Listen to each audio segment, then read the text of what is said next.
Alors, Care Ethics, c'est né d'un désir et d'une ambition, hein, qui est de préempter en fait un nouveau champ du management que j'appelle le management par le care en fait.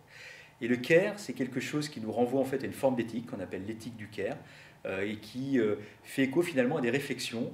qui sont nées aux États-Unis dans les années 80 dans le domaine des sciences humaines et sociales, donc des réflexions portées par des philosophes, portées par des anthropologues, portées par des sociologues,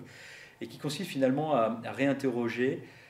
l'enjeu fondamentalement de la relation à l'autre et dans la prise en compte des vulnérabilités en fait de l'autre dans ce jeu relationnel.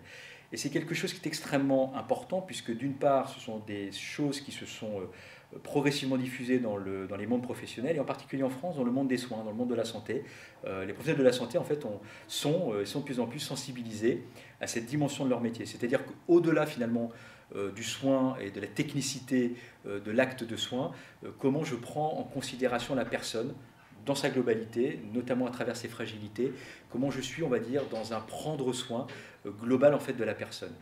Les conséquences, évidemment, pour l'entreprise sont évidentes, c'est-à-dire que dans un monde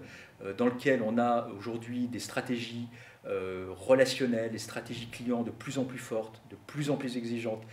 du point de vue de ce que l'on attend en fait des équipes et de leur management dans la relation client,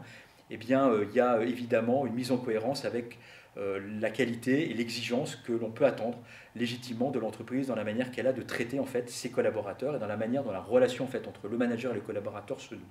Et finalement, ce que j'appelle ce management par le care, eh bien, c'est comment on est en capacité aujourd'hui de penser finalement autrement les relations et les modes de management dans les entreprises, comment on est en capacité de déployer cette forme en fait de management dans les entreprises, à la fois côté client et à la fois côté collaborateur.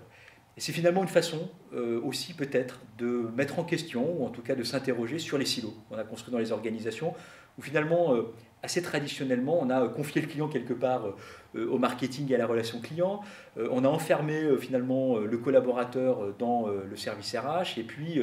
finalement le manager, lui pour le coup, on ne sait pas trop qui s'en occupe. Mais on a construit finalement ces silos, et aujourd'hui on voit bien que tout ça est mis en question. On voit bien que l'enjeu, il transcende complètement ces frontières-là. On voit bien qu'il y a finalement une attente de considération et d'attention de la part de tous les publics de l'entreprise, qu'il s'agisse de ses managers, qu'il s'agisse de ses collaborateurs, qu'il s'agisse de ses clients, mais qu'il s'agisse aussi de ses fournisseurs ou de ses sous-traitants, pour finalement entrer quelque part dans une prise en considération, une attention à l'autre un petit peu plus forte.